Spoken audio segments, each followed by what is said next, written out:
Hello and welcome everyone. This is Taco Movie Talks. I am joined here today with Film Junkie, aka Ethan. Ethan, how you doing today, man? I'm doing all right. How are you doing?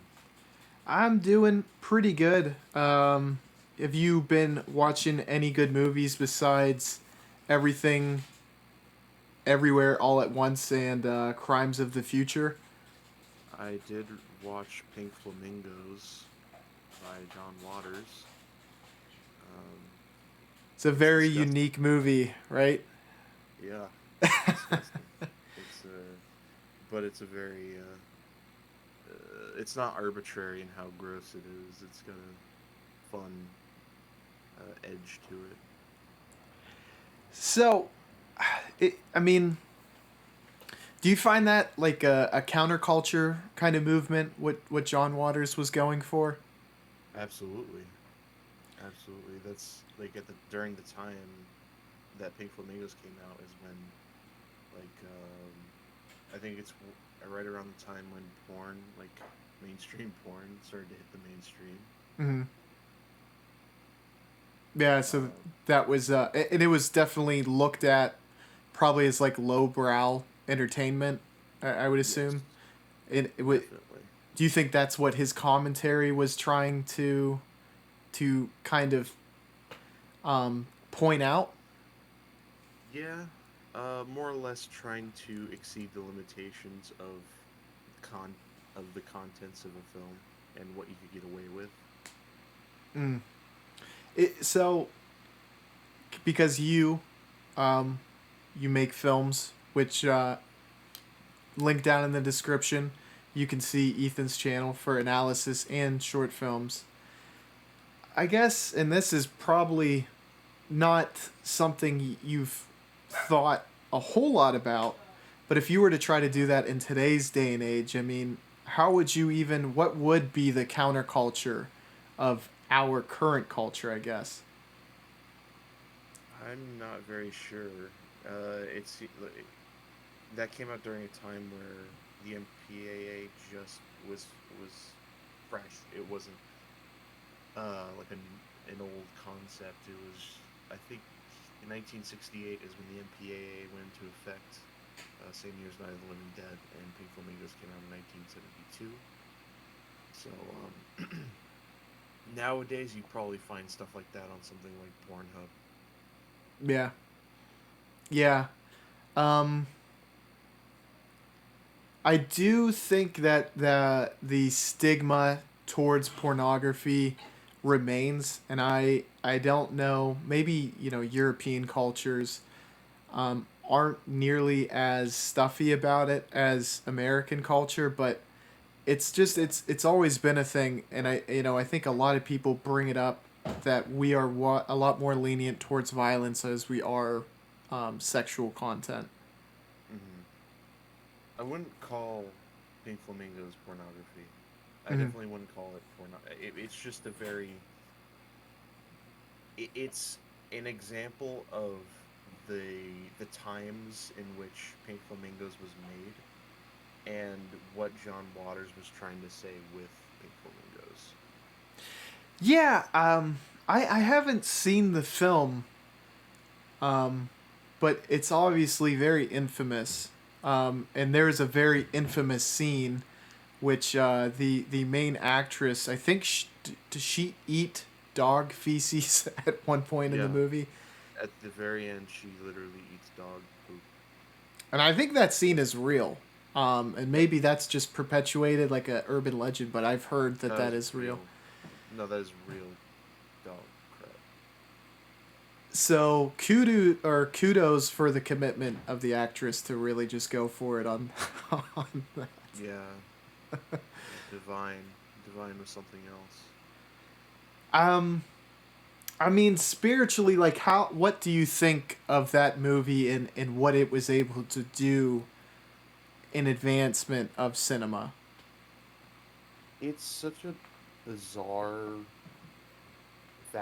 It's so bizarre in how gross it is that it's fascinating and like investing in certain aspects. Like the grossness is more gross because of how much it feels like a documentary, with Mm-hmm. the exception of a few weird, like fantastical elements. But like the film is shot like a documentary. Mm-hmm. Like somebody was documenting these lunatics. Like these good people are lunatics, and just the novelty of it and the bizarre nature of it are what elevate it to become uh, a very fun, very interesting, and overall a very cool piece of cinema. Yeah, and I think a lot of critics, well, I don't know if a lot, but John Waters is infamous probably for a very good reason. I think because if you don't handle that material, like I don't know, it's so easy to discount that type of movie, I guess, and for it to still be um, as widespread in the popular culture. I think that does speak to the fact that he was talented and that it wasn't like just riding on the tails of a gimmick, so to speak, and that it's Mm. a like a famous movie, and a lot of people love his catalog. Yeah, absolutely. One movie I watched this week, it was actually inspired by, I think you watching it maybe a couple of weeks ago, but HBO Max got First Reformed on the platform. And Yes. I had just watched Winter Light, which is kind of the spiritual influence towards First Reformed. So I watched them both this week, and it was really, really interesting to watch them both. And man, that is such a good movie, First Reformed, and Winter Light also. Um, but I don't know. Have you seen both, Ethan? I have seen both. Do you I saw Winter Light a while ago, and then I saw First Reformed a couple of months ago. do you have a preference between the two? Definitely First Reformed. I I'm love with you. Bergman. I love Bergman a lot. Obviously, we literally did a top 10 best directors, and I think both of us had Bergman on there. He's a genius, but I think with Winter Light, it's stripped down in a way that I didn't find interesting. Like Bergman has his stripped down qualities that I find interesting in a lot of his movies, Hmm. but sometimes it doesn't work for me. First Reformed is very Paul Schrader. It's very dark. It's very sexual in nature. There's like an odd sexual nature to it. I Hmm. feel, um, and just the overall message of it is not truncated Hmm. at all. I feel like it's a really interesting movie about reflecting on religion and the the different camps that people put themselves in, as far as like uh, political issues, um, which is very similar to a movie that we're going to talk Yes, absolutely. Yeah, I completely agree with you. And I came into watching Winter Light. I thought I was like it was gonna be maybe one of my favorite Bergman films, but um, it's always very thoughtful. He has like he puts you in a headspace to think deeply about these very complex issues. He did that with this movie. But like you said, First Reformed felt like the additional time it spent kind of fleshing out everything was very well spent, and about. I felt like I could sympathize and understand Ethan Hawke's character much more than Max Sandow's. So, like, it was a great film, First Reformed, and yeah, I mean that really it puts Schrader on my radar as far as like someone who I need to watch more of, I feel. He's a genius too. He's absolutely a genius. Do you have any recommendations, like what movies you enjoy a lot from him that I should try to watch if I haven't seen him already? Well, more so than a director, I think Paul Schrader is one of the greatest screenwriters of all time. Like he is easily he's going to go down as an influence for me. Hmm. Um, he wrote Taxi Driver and Raging Bull, Okay. and he directed Mishima Life of Four Chapters. Um, Oh, okay. yeah, I've and wanted to he watch also that for quite a while now. yeah he also directed a movie called Blue Collar, which I highly recommend. Okay. I recently watched his movie Cat People, which I didn't love as much, but definitely watch Mishima and Blue Collar. And I'm not sure if you have already, but just in case, watch Taxi Driver and Raging Bull. Taxi Driver is still. I need to finally watch that. Uh, Mm-hmm. this episode, like I was saying before, Everywhere All at Once, Crimes of the Future. I feel like Everywhere All at Once, very early on, was just a favorite for, it was the front runner for a lot of people that this could easily be the best film of 2022. And I think it came out in January of this year. And I feel like perhaps you might have come upon another movie throughout this year that's better. But I think for both of us, it's definitely in the same, handful of movies that are the best of this year. Am I correct in assuming that? Absolutely. Um, I was very surprised at how good this year was as far as studio releases. Mm, Not just everything everywhere all at once. Being A24, which is technically an independent, uh, the independent filmmakers studio, mm-hmm. and but also just like studios giving Jordan Peele a chance to shine, giving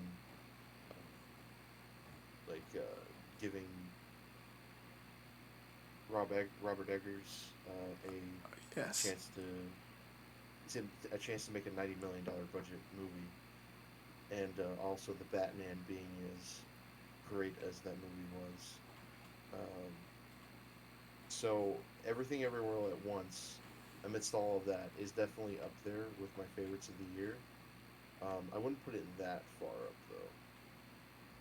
So you have more front runners that kind of uh, made it past Everywhere All at Once. Yeah. You, I'm sure you remember this. It skyrocketed up the top 250 narrative features on Letterbox. Like it was Yep. top 10 at one point. It was Um, number one at one point. holy crap! Yeah. Um, and I have to say, from my viewing, the emotional resonance of it hit very, very hard and effectively, and I can see why people like absolutely fell in love with this movie. Yes. Um, Definitely. yeah, the emotional core of this movie, the familial drama, kind of likening back to Bergman. It had all the razzle dazzle, all the sizzle, but at the heart of the film was this drama that I thought was great on its, if you kind of almost separate it from all the other fancy, things that they added to this movie, the great editing, the color palette, and the intricacies of the script with kind of multi-dimensional travel. The drama made a lot of sense, and to have that as the backing of this film is what made it work ultimately. In my opinion. Yeah. Definitely. So the film, at its core, is about a Chinese family. Hopefully, I'm not mistaken on that. Um, Yeah. where the central character is the mother. She's been disowned by her father, and she has a difficult relationship with her daughter. Um, and I think that kind of ties into culturally. I think a lot of Asian families, and you see this kind of in media, where there's a bigger disconnect between generations. It's maybe more pronounced than with like maybe your typical American household, although that also is at play a lot in media where parents maybe don't understand their kids' mindsets, and also the drama between the husband and the mother, in that there's so much stress in their everyday lives and business that they're kind of starting to fall, or not be together. And then you throw in this whole multi-dimensional time, or not time travel, but there's all these different multiverses in which there's versions of you that made different decisions that led them to be better at everything than this character, who is the most average version of herself. But in being that, it also makes her able to travel to these different multiverses. Mhm. Have you ever seen kind of like a film that played with multiverses as good as this? I know that you said you were a huge fan of Doctor Strange and the Madness of the Multiverse. Did I say I was a big fan? I just made that up. I'm sorry. Oh, oh. I was like, definitely down there in my 2022 list. But yeah, really, as far as multiverses goes, this one has done it the best that I've ever seen. That's not saying a lot because touching with multiverses is something that's very hard to do and not a lot of people try to do. The MCU are like the only big franchise that's willing to do that. Hmm. And even then, it's like boring.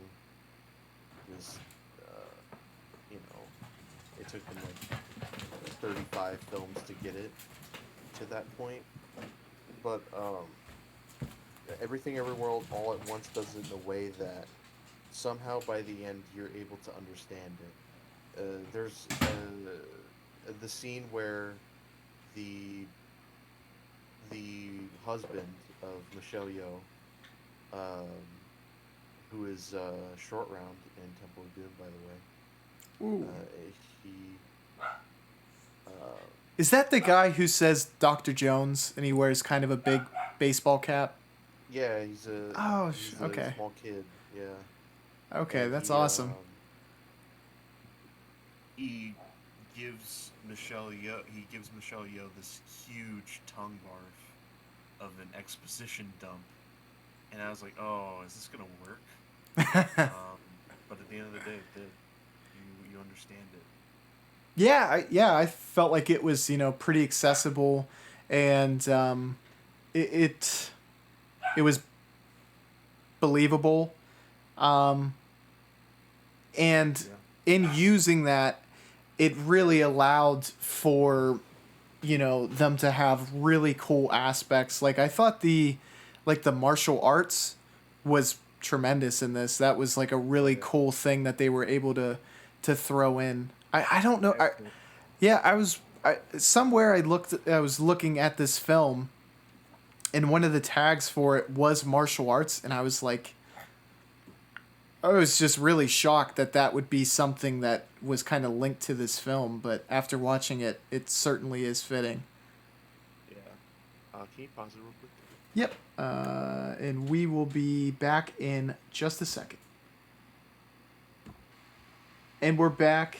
We were just talking about the kind of the martial arts aspect of it, but also I thought the elaborate costume design was also kind of a really cool part of this film as a whole. Yeah, it definitely helped to differentiate the different universes within one another.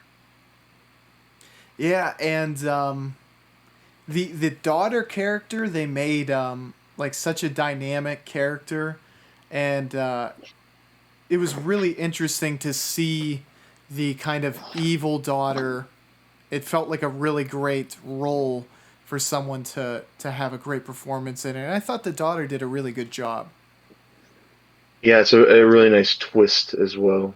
Like you don't get it until the you don't understand it until like later down the line.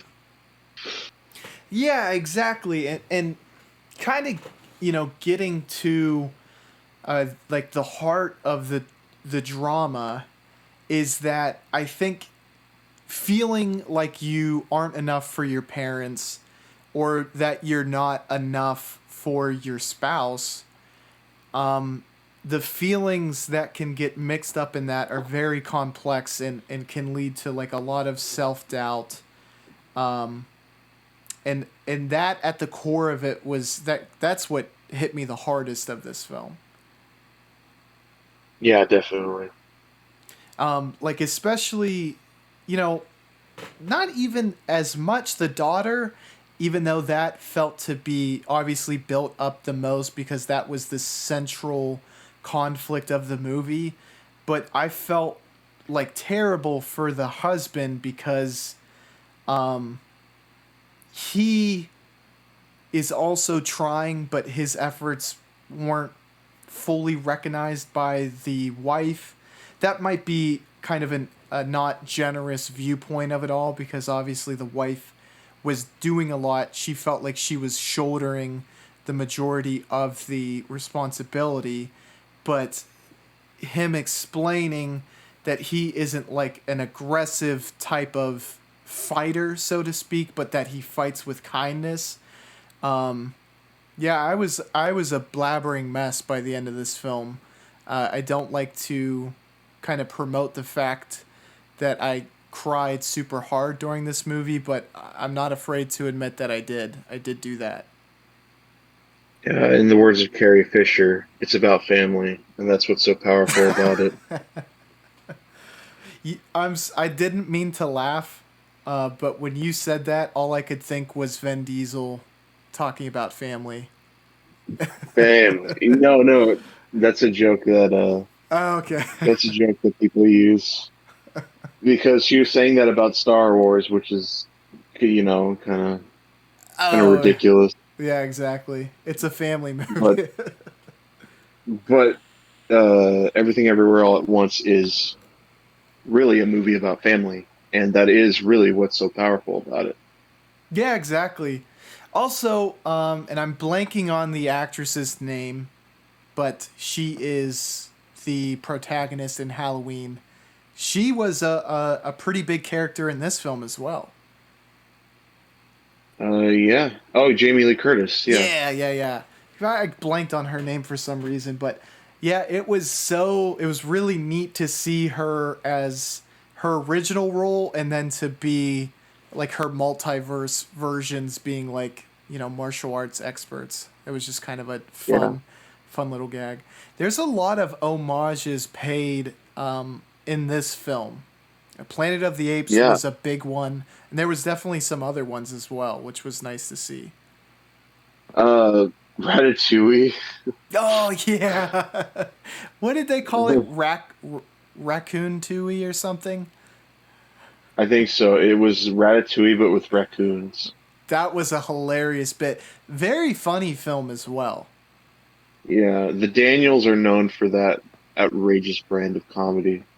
Yeah, I mean, in a day and age where the majority of comedies are not great, it's just the films that are really well done and really really brilliant directors that have a tone where you can go funny that end up putting out some of the funniest content. And I'm trying to think. This is probably one of the funnier slash funniest movies that I've seen for 2022. Definitely. I'd say Banshees of Inisherin is great when it comes to very dark comedy. that is one that I very much I want to watch. Now it's also on HBO Max. Yes. Want to see that. That could easily be a movie to watch for a video down the line. But it had like, you know, really great comedy, really good martial arts, great like editing. I thought the editing in this film was spectacular. Yeah. You know just how Eh, much effort goes into editing. I mean, were you shocked by some of the things where, like, you saw the main character, but it flashed from different versions of her? 5 second shot, but it probably took hours and hours to accomplish, but I thought it paid off tremendously. Yeah, it's very fast paced, and the editing is so. It's almost jarring how fast it is. It keeps the movie going for 2 hours and 20 minutes. And for a bit, that kind of turned me off because it was just so overloading. Mm-hmm. But I come to appreciate how crazy the pacing of the film is, mainly due to the editing. I mean, there's one moment where like they cut to like 500 different versions of the main character in the span of 10, 15, 20 seconds. That was amazing, by the way. I thought that was Yeah. spectacular. Um, and just because it's, you know, it's like you said, it's such a short, you know, piece of the movie, but I mean, and I don't know if a lot of people's brains immediately go to that, but visually it's stunning, and then like the amount of time and effort that went into that shot, or you know, slides of shots. I have so much respect for them doing that. Yeah, definitely. I'm going to go off on a little bit of a tangent, but it's just where my mind went, and I think we could have a good kind of discussion about this. When you see movies that are obsessively or excessively almost cutting, not staying on a shot for too long, and the example I'm going to bring up is, and if you haven't seen this, I apologize, but it is Bohemian Rhapsody. Have you seen this film? Yes, I have. I've seen Bohemian Rhapsody. And uh I'm, I feel like you will probably match my sentiment in that the editing and just the constant changing of shots was unnecessary and actually detracted from the film. Yes, definitely. I haven't seen the movie in years, but Mm. a lot of people have that sentiment, and looking at clips, it just doesn't. Yeah, the editing is not there. And I think it shows like how fine of a balance it is that, you know, just constantly changing shots, having that action is not always going to be beneficial to the film. So, you know, there's a lot of expertise that obviously went into everything everywhere all at once for them to pull that off, and for it to not be, one, nauseating, but two, like almost obnoxious. Yeah.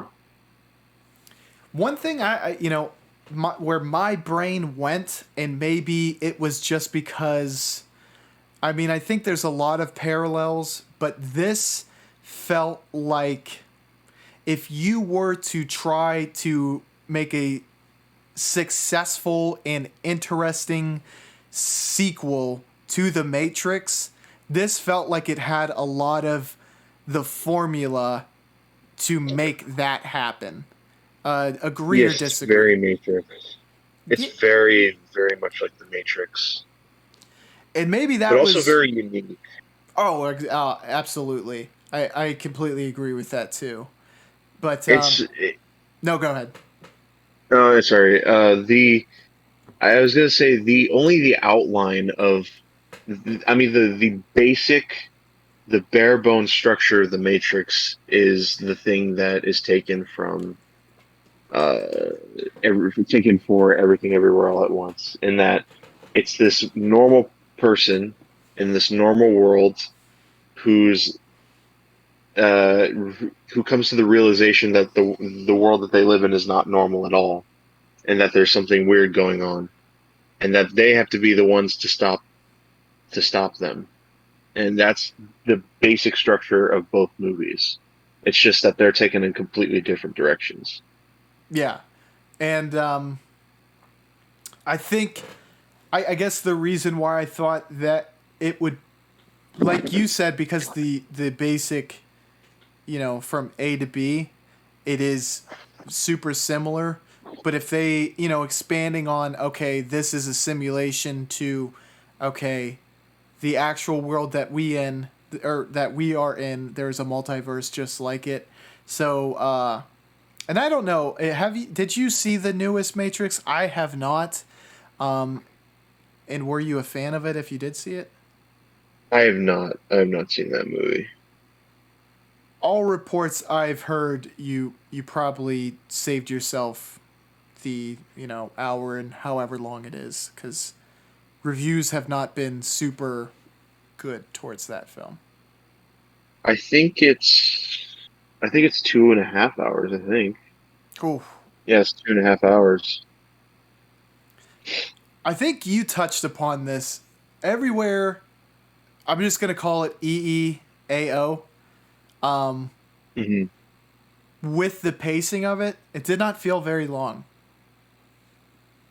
No, it didn't feel like 2 hours 20 minutes. Do you think that just how much stuff they kind of threw at the wall helped with that, or what do you think was the biggest contributor to keeping that snappy pace? Well, the editing, obviously. It's constantly moving. Mm-hmm. So you just get so much in so little time. Uh, but I guess it's the fact that it's an action movie, Mm. and it's super snappy with its editing, and it's very stripped down and very tightly paced for how long it is. So Yes, if absolutely. they were to marinate on certain things, it would probably be much longer. Oh yeah. I mean, I don't even know what the film would be like if it was, marinating more on things. I don't know if it would be as palatable if they did do that. I think they would have to greatly, greatly simplify it if they did. Yeah. In your mind, would this be like one of the front runners for best editing of the year? I guess. Yeah, it's between my favorite as far as editing goes, my favorite movie would be between this and Decision to Leave, the newest Park Chan-wook movie, which is my favorite movie of the year thus Oh, far. okay. I really, really want to see that. I saw it's on Mubi, and Colin Farrell, is that the lead of the movie? No, that's Banshees. Oh, okay, okay, okay. Who was I thinking of? Is there an American actor as the lead, or is it a South Korean cast? No, it's just South Korean cast with the exception of the main girl. She's Tung Wei. She's Chinese, and she was in one of Ang Lee's films. Okay, okay. Nonetheless, I think that movie looks amazing, and he's one of your favorite directors, if I'm correct. So Yes, he is. you felt like it lived up to the notoriety of the director. Absolutely. I was wondering how he was able to get better. He somehow got better with this movie. That always is. This is kind of a question that I wanted to ask you. Do you ever think the weight of someone's greatness like almost makes new projects harder? For example, I know Tarantino is someone you hold in very high regard. Hmm. Like coming off the heels of a Reservoir Dogs, or maybe even a better example, Pulp Fiction. How do you kind of follow that up without crumbling under the pressure of I have this great catalog that I have to live up to. Well, Tarantino probably doesn't care about that. That's It's probably true. just I'm gonna make the movie that I really want to make, and Hmm. if people love it more than this last one, cool. If not, whatever. I'm still gonna make it the best movie that I could possibly make with this idea that I had. And I think the Grindhouse movies that Tarantino made was a clear example that he's an artist first and foremost. Like that wasn't a cash grab at all, and I think it was really he wanted to pay homage to a lot of the movies that were influential to him, even if that didn't translate to like the critically acclaimed movies that he had made up until that point. So I think you're right on the money when it comes to Tarantino. And do you think that's kind of the prevailing sentiment with directors to successfully battle that maybe pitfall? Um, like a pitfall is in just worried about topping your next project. Yeah. Um, I I don't feel like that should be a problem. Mm-hmm. If it is, then I mean, you're gonna make crap if you're worried about that. Mm-hmm. You're gonna make something that nobody likes. If you want it to be, make it the best that you could possibly make it. Is that sentiment? I'm not sure if there's any director who specifically has that worry in their head, Mm-hmm. but it shouldn't be. Yeah, I agree. Um, from a screenplay perspective, how do you feel this kind of ranks in terms of the best screenplays of the year? Um, For Everything Everywhere All at Once. yes. Um, it's a great screenplay, no doubt. Um, it's not it's not my type of. I'm not sure. It's really fantastic how well written this movie is. It's just very universal in how well written it is. Mm, Um, and obviously, like, it's not leaning towards any direction, which is why I don't think it's the best screenplay written this year.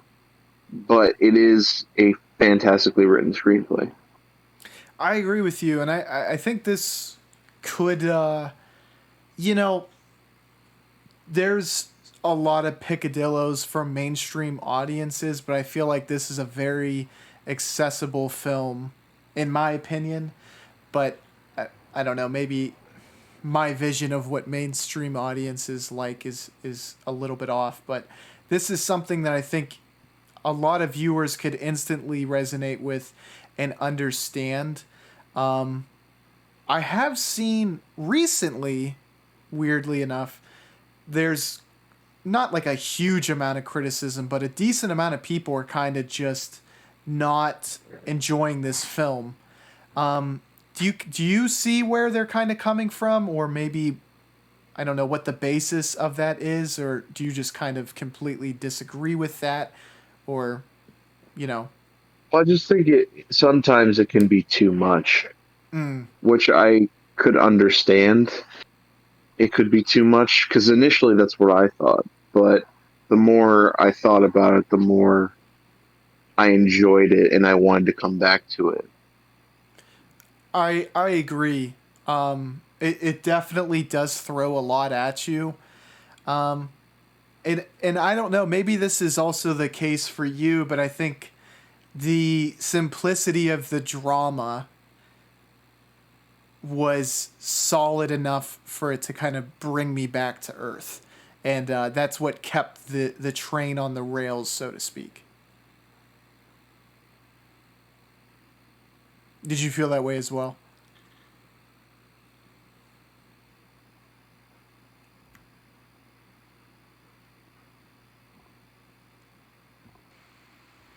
So, like I was saying, I thought the movie does, it throws a ton at you, but I wanted to ask you, if you had the same experience as me, if the familial drama kind of kept the train on its tracks for you.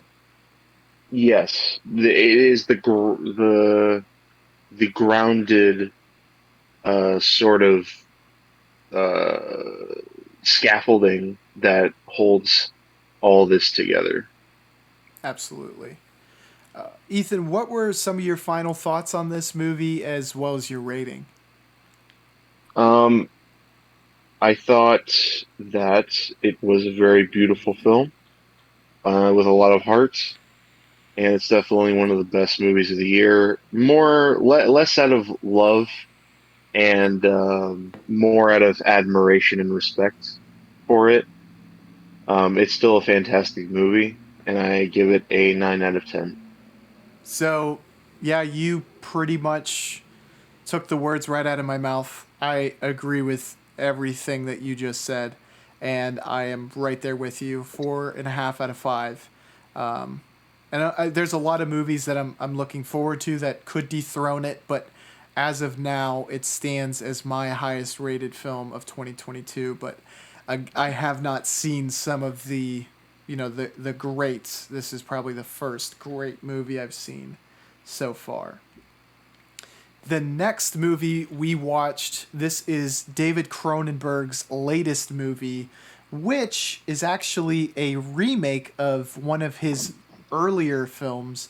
That is Crimes of the Future. This is a very interesting premise, kind of a dystopian future of sorts where people are starting to have growths of organs, and the way that people kind of express themselves artistically has been pushed to its kind of, I don't even know, to its length in this film. What were your kind of initial thoughts of this film? What did you kind of come out of this film thinking about it? So I just watched the movie like uh, an hour ago. So my thoughts are a bit fresh, but also a bit fuzzy at the same time. I thought it was very interesting from a body horror and a very like a political perspective, but Mm-hmm. also not political, but also there's a lot of interesting ideas hidden throughout the movie. It's the first movie that Cronenberg has made in 8 years. Wow. Yeah, that does make sense. And I haven't seen as much of his catalog. I've only seen Scanners, and he has that very unique kind of body horror twist to him. Uh, do you have any favorites from Cronenberg yourself? I think he's a very consistent director. Mm-hmm. Um, I think I think I've seen six of his movies at this point, and all of them have been 8 out of 10s except for two, which is this and The Brood. The Brood being my favorite Cronenberg movie, Okay. just because of how simple it is and how interesting it is. Yeah, I mean he's a very well known director, almost one of the figureheads of horror, just because of his unique, you know, takes on movies, his unique feels in movies, and this felt like a very thoughtful script, like you said, and what it was saying. Those kind of socio-political statements or commentary, I guess, for is the best way to phrase it, and that was what I found most interesting about this film. Did you feel the same Yes, way? yes. I thought there were some very interesting parts about it.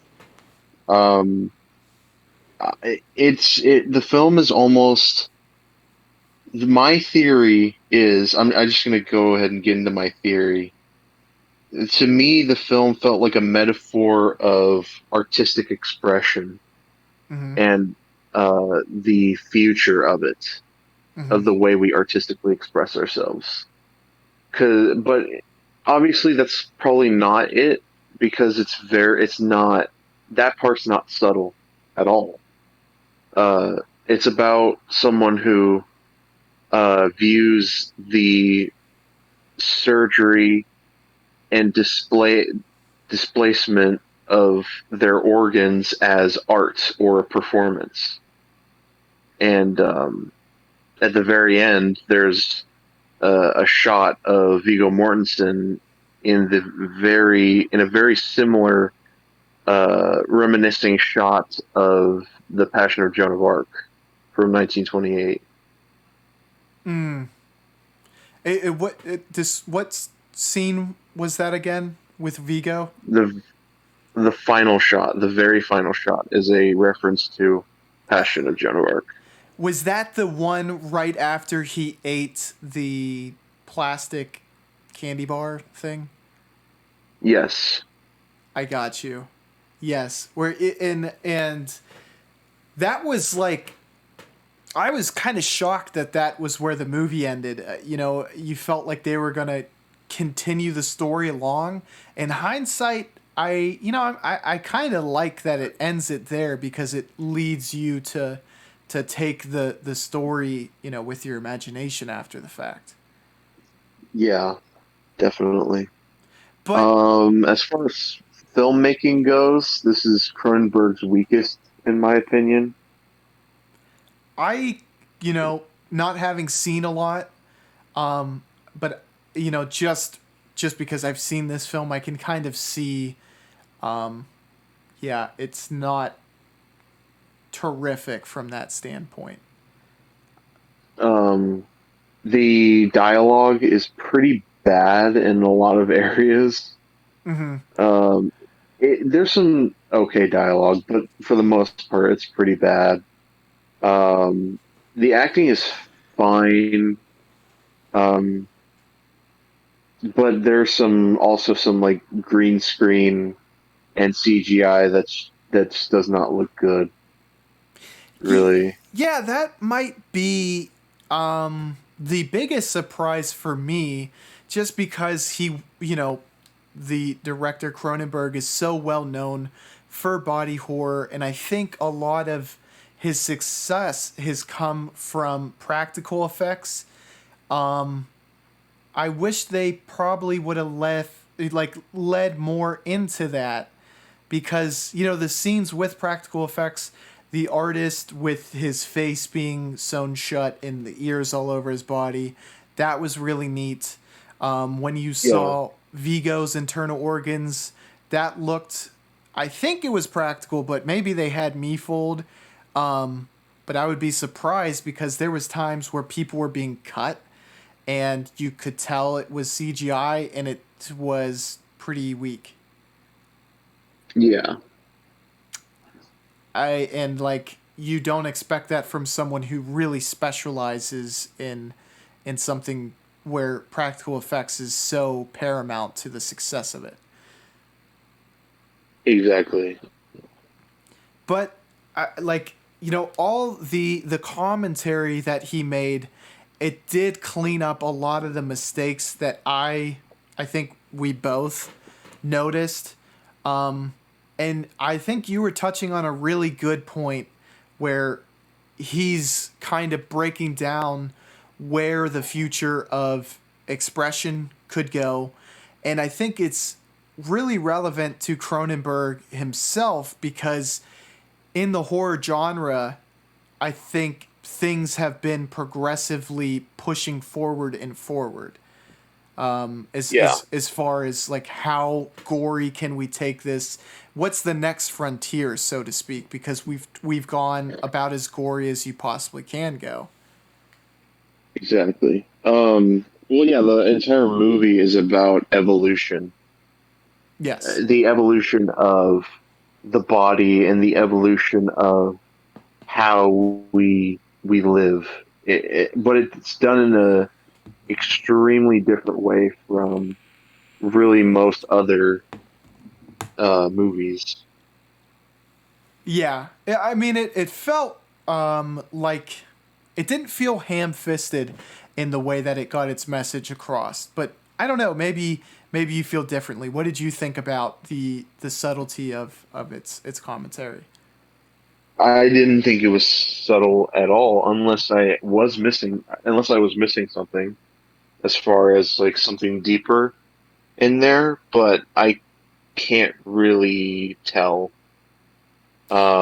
There is there's many different things that Cronenberg touches upon as far as this world. Mm-hmm. Not really developed the best. I love it when Cronenberg's usually great at telling a very simple story of shocking body horror set in the real world. Um, though a this is shocking and disturbing body horror in a world that's used to it. And I prefer the more stripped down, simple Cronenberg, which is why Crimes for the Future is probably my least favorite of his movies. Yeah, some of the body horror probably felt less unsettling just because of how it was received in the movie itself. Was that kind of your feelings? Yeah, yeah, Yeah, I mean, I think some of it, like you said, was right on the nose. I think how it parallels the time we live in now I like that it was almost like metaphorical for what we're going through. How our identities can be very hard set, how expression can be very like there's kind of rules set out for everything, and when we delineate from that, it's often not widely accepted, and it's also kind of criticized by the status quo, so to speak. yeah. And I also think how like freedom was also like a very big focus of this film, and kind of the nature of the things that we can't understand, wanting to be restricted because like it feels like it could be a domino where it's like, okay, if we let this go, then does that lead to X, Y, and Z? So like the struggle of both sides felt necessary, and it made sense for the film, and it was just kind of Yeah, it was nice to explore those feelings.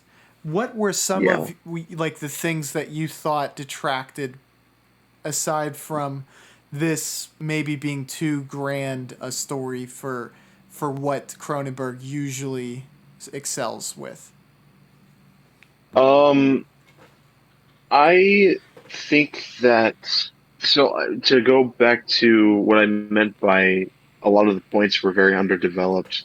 Like there's the scene where there's the story element where a woman kills her son, Mm. and she turns herself in not before giving the corpse to um, her husband, and it's later on it's revealed that he's part of a band of plastic eaters that eat a bunch of synthetic material,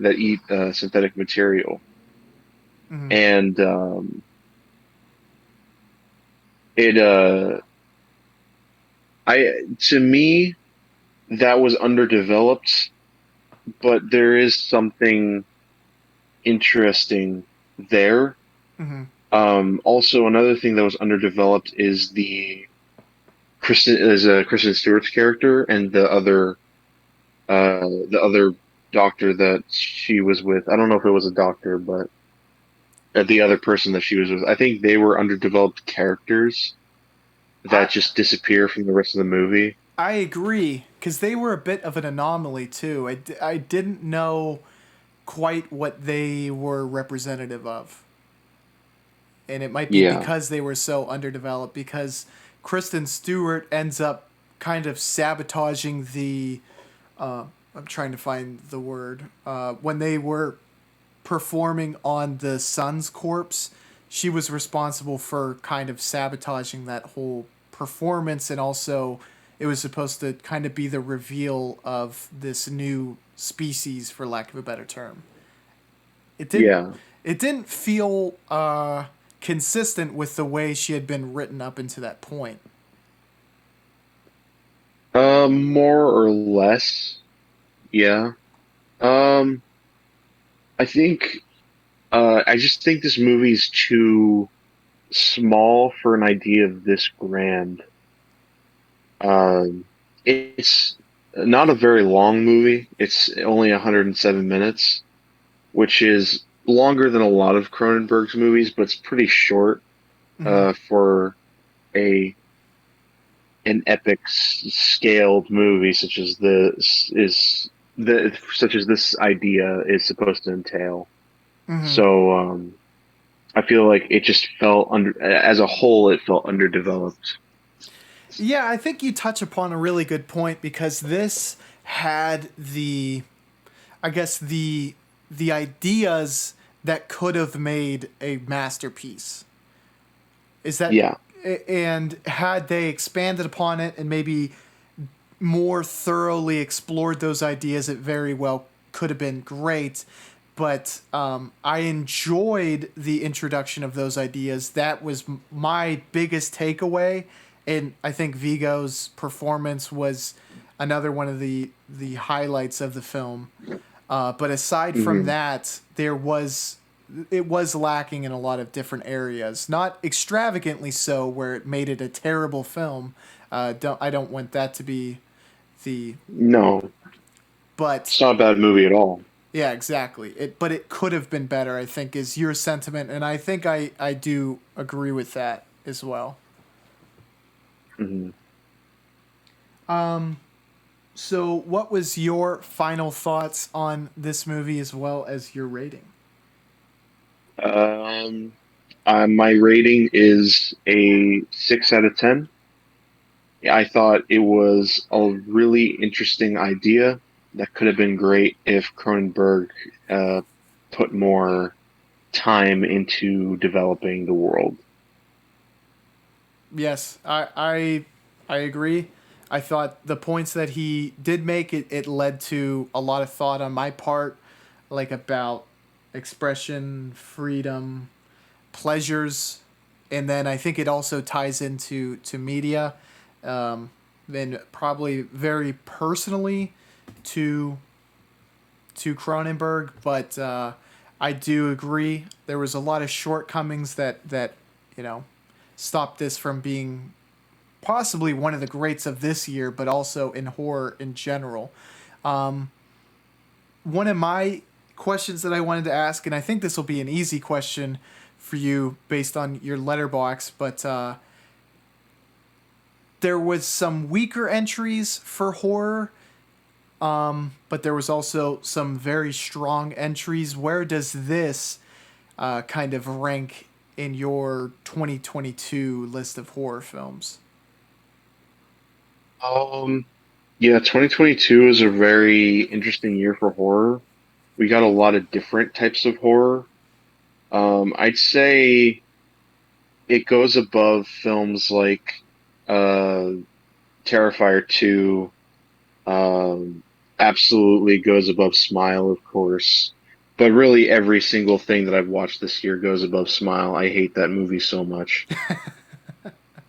But I would say it goes under the Black Phone, or something like X or Pearl or Barbarian. So it would be in between those movies. Yeah, a lot of those films, like I have not seen Smile. I have seen Black Phone. I would probably tip this a little bit ahead of that, but also Barbarian, and I would throw. I think you would also agree. Nope is the front runner. Yeah, Nope And is the front runner of horror, in at least in my opinion. I completely agree with you. I mean, that felt like it almost felt like a landmark horror film, and another step in the right direction, because there's been a lot of really thoughtful horror movies as of late. I think A24 is behind a lot of the really good ones that I've liked as of recently, and also one of the Yeah. best from Jordan Peele. I think it was Better Than Us. I know we talked at length about this, but yeah, it's one of the best films of the year, I think. Nope. Yeah. So, that is all from us. Ethan, thank you for joining me, man. I really appreciate you coming on today. Of course. You can check out his YouTube channel down in the description below. He has analysis, he has short films, and hopefully, I think we were talking a video to look forward to in the future. Yes. So be on the lookout for that. You've been great, Ethan. I really appreciate it. And thank you all for stopping by and listening. We will catch you all on the Flippity Floop. Bye, y'all.